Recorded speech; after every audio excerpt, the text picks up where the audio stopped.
Hi అండి. బండి మీద చేసే టేస్ట్‌తో మిరపకాయ బజ్జీ చేసుకుందాం. మిరపకాయలు ఇలా శుభ్రంగా కడుక్కోవాలి. ఇలా కడుక్కున్న తర్వాత ఇలా పొడవుగా ఉన్న కాయలు తీసుకుంటే చివర్ల కట్ చేసుకొని ఇలా ఘాట్లు పెట్టుకోవాలి. ఇలా ఘాట్లు పెట్టుకున్న ఈ మిరపకాయలను లోపల ఉన్న గింజలు శుభ్రంగా తీసేసుకోవాలి. కారం ఎక్కువగా తినేవాళ్ళు తీసుకోవాల్సిన అవసరం లేదు. మొత్తం అన్నీ ఇలా గింజలు తీసేసుకున్నాక ఇప్పుడు ఈ మిరపకాయలలో పెట్టడానికి 3 స్పూన్ల వాము, 1 స్పూను కల్లు ఉప్పు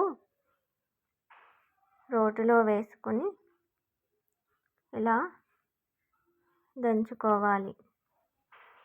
ఇప్పుడు ఇందులోకి 3 ఉల్లిపాయలు కూడా వేసుకొని దంచుకోవాలి.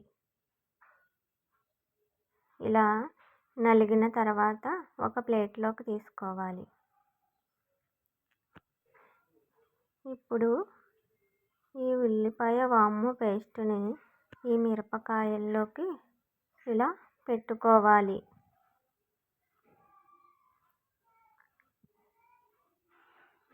మొత్తం అన్నీ కూడా ఇలా పెట్టుకోవాలి. వాతావరణం చల్లగా ఉన్నప్పుడు, వర్షం పడేటప్పుడు అందరూ బయట కూర్చుని ఈ మిరపకాయ బజ్జీలు తింటే చాలా బాగుంటుంది.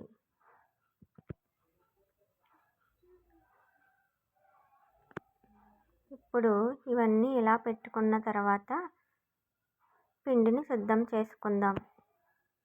శనగపిండి తీసుకుని ఇందులోకి 1 స్పూన్ కారం, 1 స్పూన్ సాల్టు,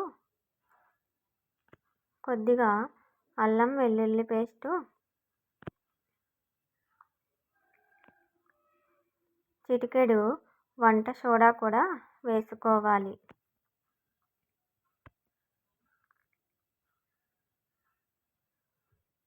వాటర్ వేసుకుని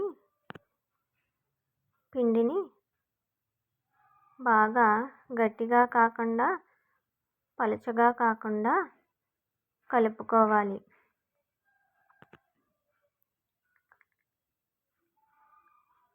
ఇలా చూపించిన విధంగా కలుపుకుంటే బజ్జీలు బాగా వస్తాయి.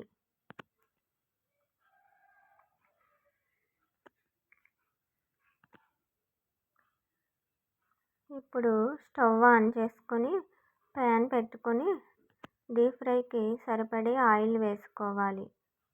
ఈ ఆయిల్ హీట్ ఎక్కిన తర్వాత ఈ మిరపకాయలను ఇలా పిండిలో ముంచుకొని ఆయిల్లో వేసుకోవాలి. ఇలా మొత్తం అన్నీ కూడా ఇలా పిండిలో ముంచుకొని వేసుకోవాలి. ఈ బజ్జీలు బండి మీద టేస్ట్ లాగే చాలా బాగుంటాయి. ఎప్పుడు చేసుకున్నా ఇలాగే చేసుకోవచ్చు. వీటి లోపల ఉల్లిపాయ వాము పెట్టాము కదా, మనం ప్రత్యేకంగా మళ్ళీ ఉల్లిపాయ ముక్కలు అవి వేసుకోనవసరం లేదు. ఇప్పుడు ఇలా వేగిన తర్వాత వీటిని తిరగేసుకోవాలి. మొత్తం అన్నీ కూడా ఇలా తిరగేసుకొని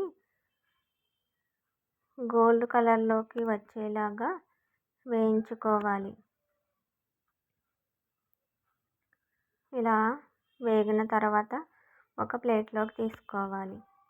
అంతే, ఎంతో సింపుల్ అండ్ టేస్టీగా బండి మీద చేసుకునే రుచితో మిరపకాయ బజ్జీ రెడీ. ఈ బజ్జీ కనుక మీకు నచ్చితే లైక్ చేసి, షేర్ చేసి, సబ్స్క్రైబ్ చేసుకోండి. ఎలా ఉందో నాకు కామెంట్ చేయండి. మళ్ళీ మంచి రెసిపీతో మీ ముందుంటాను. అంతవరకు బాయ్.